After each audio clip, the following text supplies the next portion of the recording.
जेता जियो पिंड सब तेरा, तू अंतर जामी पुरख भगवान। दासन दास कहे जन नानक, जेहा तू कराए तेहा हों करी वख्यान।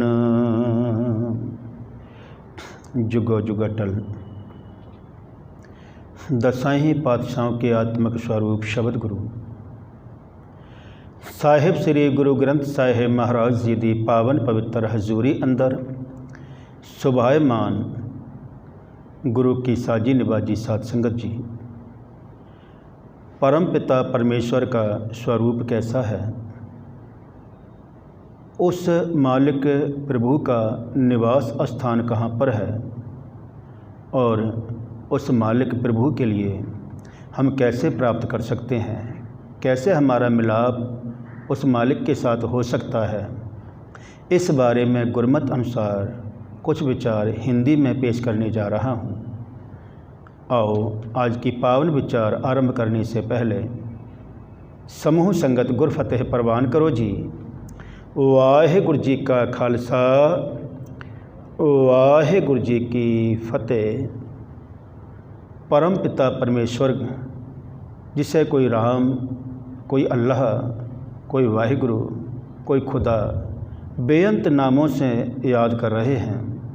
कोई बोले राम राम, कोई खुदाए, कोई सेवे गुसैया, कोई अल्लाह, कोई उसे अल्लाह अल्लाह करके बंदगी कर रहा है, तो कोई राम राम कह करके पूज रहा है, कोई खुदा खुदा करके सजदा कर रहा है। बेअंत नामों से बेअंत जीव उसकी सिफ सलाह कर रहे हैं।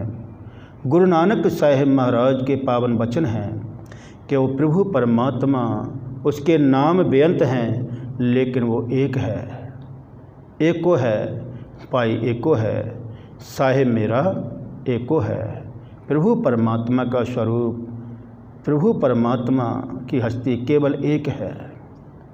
उस एक ने ही सारे संसार को पैदा किया है, तो वो प्रभु परमात्मा हर जीव के अंदर है। अव्वल अल्लाह नूर उपाया, कुदरत के सब बंदे, एक नूर ते सब जुग उपजया, कौन भले को मंदे। इस संसार के अंदर ना कोई छोटा है ना कोई बड़ा है, हर जीव को पैदा करने वाला प्रभु परमात्मा ही है और उसने ही सारी इस कायनात की सृजना की है, इस कायनात को बनाया है, सृजना की है।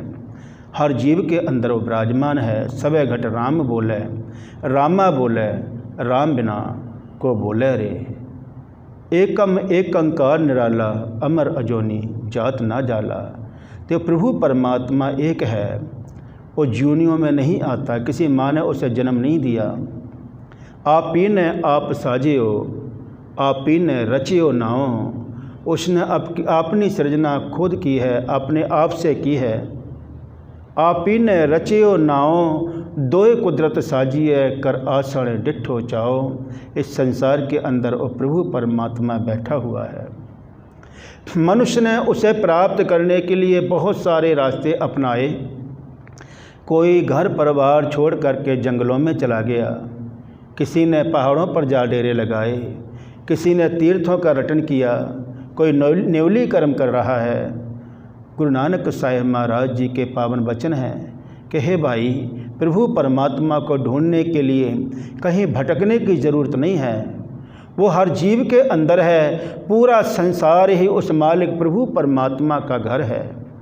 यह जग सच्चे की है कोठड़ी, सच्चे का विश्वास, सच्चे का विश्वास भाव। इस संसार, एक कायनात, पूरा संसार उस मालिक का घर है और हर जीव के अंदर वह मालिक प्रभु परमात्मा बैठा हुआ है। बाबा फरीद साहिब जी के पावन वचन हैं, फरीदा खालक खलक में खलक वसे रब माहे। वो खालक इस सारी खलकत में मौजूद है, वो खुदा इस कायनात में मौजूद है, वो राम इस जीव के अंदर विराजमान है, जिससे कोई अल्लाह, कोई राम, कोई वाहिगुरु कह रहा है। ये जग सच्चे की है कोठड़ी, ये सारा संसार उस मालिक प्रभु परमात्मा का घर है। तो उसे ढूंढने के लिए कहीं बाहर भटकने की ज़रूरत नहीं है, कहीं बाहर जाने की ज़रूरत नहीं है। अपने दिल के अंदर खोजो, उसकी प्राप्ति हो जाएगी। फरीद साहब जी कह रहे हैं, फरीदा जंगल जंगल क्या पव हैं, वणकंडा मोड़ हैं, वस्सी रव हरियालिए, जंगल क्या ढूंढें। तो जंगलों में, पहाड़ों पर, तीर्थों पर किसे ढूंढ रहा है? फरीदा खलक खलक में, वो तक सारी खलकत में मौजूद है। गुरु तेग बहादुर पातशाह महाराज भी समझा रहे हैं, काहे रे बन खोजन जाई, जंगल में किसे ढूंढ रहा है? काहे रे बन खोजन जाई, सरब निवासी सदा अलेपा, तो ही संग समाई। और मालिक तेरे अंदर बैठा हुआ है। दो तरह के मनुष्य हैं संसार के अंदर, एक है नास्तिक, दूसरा है आस्तिक। नास्तिक कह रहा है जो दिख रहा है वही सच है, जो नहीं दिख रहा मैं उसे नहीं मानता, मैं उसे नहीं मानता। गुरु तेग बहादुर महाराज ने कृपा की कि फूल के अंदर खुशबू है, उसे कोई देख नहीं सकता, लेकिन खुशबू है। हवा चल रही है, उसे कोई देख नहीं सकता, वो खुशबू, वो हवा है। हम जो खाना खाते हैं, लंगर छकते हैं, उसका जो स्वाद है, खट्टा मीठा नमकीन, उसे कोई दिखा नहीं सकता, महसूस किया जा सकता है। इसी तरह से प्रभु परमात्मा, वो प्रभु परमात्मा हर जीव के अंदर है। पोहप मद ज्यों बास बसत है, मुकर माहे जैसे छाई, तैसे ही हर बसे निरंतर, घट ही खोजो भाई, घट ही खोजो भाई। अपने हृदय के अंदर खोजो, आपको प्राप्ति हो जाएगी। पीर दस्तगीर के पास जब गुरु नानक साहब महाराज पहुँचे, पीर दस्तगीर ने यही सवाल गुरु नानक साहब से किया कि आप दिखा सकते हो परमात्मा का स्वरूप? गुरु साहब ने कहा हाँ मैं दिखा सकता हूँ, उसके लिए एक गिलास दूध चाहिए। दूध आ गया। कहने लगे, गुरु साहब जी ने कहा मैंने सुना है इसके अंदर घी है, मक्खन है। कहने लगे हाँ है। कि दिखाओ कहाँ पर है? कह रहे इसके लिए बहुत लंबी प्रक्रिया है, पहले इसे गर्म करना पड़ेगा, फिर दही बनाना पड़ेगा, जाग लगानी पड़ेगी और दही को फिर लड़कना पड़ेगा, फिर मक्खन की प्राप्ति होगी, फिर मक्खन को गर्म करना पड़ेगा, फिर जाके घी की प्राप्ति होनी है। गुरु नानक देव जी महाराज ने कहा, कहना ठीक इसी तरह से उस प्रभु परमात्मा को प्राप्त करने के लिए जो मनुष्य के अंदर विकार हैं, काम क्रोध लोभ मोह अहंकार आशा तृष्णा निंदा ईर्खा, इसे छोड़ना पड़ेगा, उसके बताए हुए रास्ते पर चलना पड़ेगा। उसके जो शुभ गुण हैं, दया धर्म संतोख निम्रता, इन्हें धारण करना पड़ेगा। जिस दिन तेरे अंदर ये शुभ गुण आ गए, तो उस प्रभु परमात्मा के बताए हुए रास्ते पर जिस दिन चलने लगा, तो उस दिन तुझे उस प्रभु परमात्मा की प्राप्ति हो जाएगी। वड्याई वड्डा पाया, वड्याई वड्डा पाया। तो उसकी वड्याई करके उस मालिक प्रभु परमात्मा को हम प्राप्त कर सकते हैं। तो उसकी प्राप्ति शब्द गुरु के कृपा के द्वारा हो सकती है। साहिब जी के पावन वचन हैं, जिस तरह से अंधेरा है दूर नहीं होता सूरज और चंद्रमा से, इसी तरह से ज्ञान के बगैर हृदय में प्रकाश नहीं हो सकता।